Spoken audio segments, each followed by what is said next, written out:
Assalamualaikum warahmatullahi wabarakatuh. Perkenalkan, nama saya Tantri Gustira Cahyani dari kelas 12 MIPA 3, nomor absen 28. Di sini saya akan menjelaskan kembali materi yang telah dipelajari selama satu semester. Saya mengambil materi yang berjudul Munakahah atau Pernikahan. Munakahah atau pernikahan, hukum Islam tentang pernikahan. Dalam ilmu fikih terdiri dari 4 bagian. Yang pertama ibadah, yang kedua muamalah, yang ketiga munakahah, dan yang keempat jinayah. Pernikahan berasal dari kata nikah, memiliki persamaan dengan kata kawin. Menurut bahasa Indonesia, kata nikah berarti berkumpul atau bersatu. Menurut istilah atau syara, nikah itu berarti melakukan suatu akad atau perjanjian untuk mengikatkan diri antara seorang laki-laki dan seorang perempuan, serta menghalalkan hubungan kelamin antara keduanya dengan dasar sukarela dan persetujuan bersama demi terwujudnya keluarga bahagia yang diridhoi oleh Allah Subhanahu wa taala. Adapun tujuan dari pernikahan salah satunya adalah untuk mendapatkan keturunan. Hukum pernikahan. Hukum asal nikah adalah mubah, artinya boleh dijalankan dan dikerjakan dan boleh juga ditinggalkan. Dan dapat berubah hukumnya menjadi sunnah, wajib, makruh, dan haram sesuai dengan keadaan. Hikmah pernikahan. Salah satu dari hikmah pernikahan diantaranya yang pertama, menciptakan ketenangan dan kasih sayang. Yang kedua, melahirkan keturunan yang baik. Yang ketiga, menjaga martabat wanita. Yang keempat, agama dapat terpelihara. Dan yang kelima, menjauhi zina. Rukun nikah. Rukun nikah adalah unsur atau syarat yang harus dipenuhi untuk melangsungkan suatu pernikahan. Rukun nikah ada 5. Yang pertama, calon suami. Yang kedua, calon istri. Yang ketiga, sigot, akad atau ijab kabul. Yang keempat, wali mempelai perempuan. Dan yang kelima, 2 orang saksi. Susunan dan urutan yang menjadi wali. Yang pertama, bapak kandung. Yang kedua, kakek. Yang ketiga, saudara laki-laki kandung. Yang keempat, saudara laki-laki sebapak. Yang kelima, anak laki-laki dari saudara sekandung. Yang keenam, anak laki-laki dari saudara sebapak. Yang ketujuh, paman. Yang kedelapan, anak laki-laki dari paman.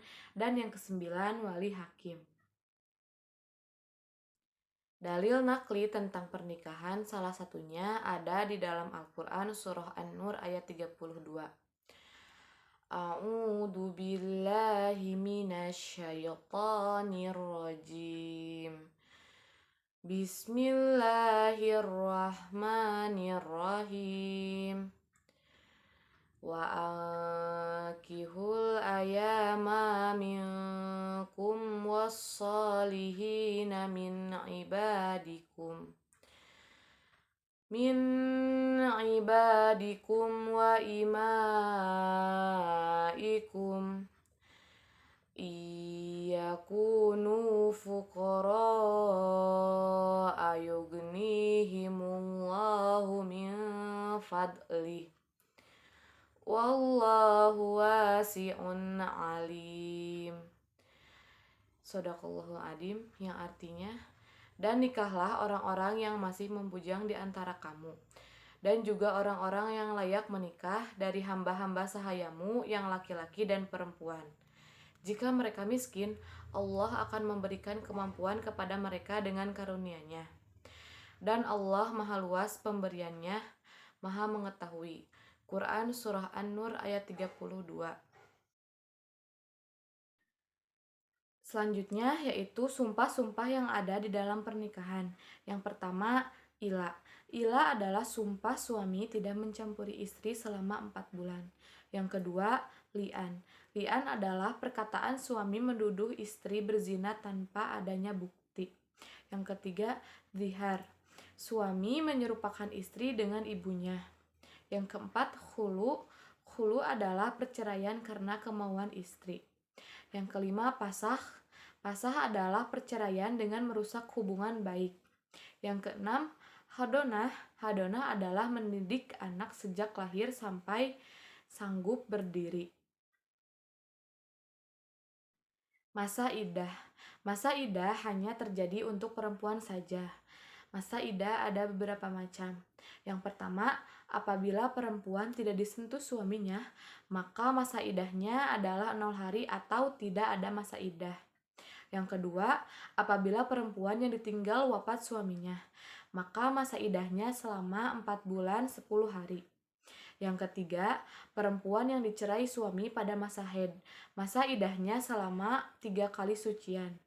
Yang keempat, perempuan yang dicerai suami pada masa tidak haid, masa idahnya selama 3 bulan.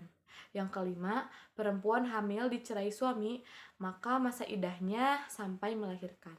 Masa idah adalah masa di mana seorang perempuan tidak boleh menikah terlebih dahulu dengan seorang laki-laki yang lain.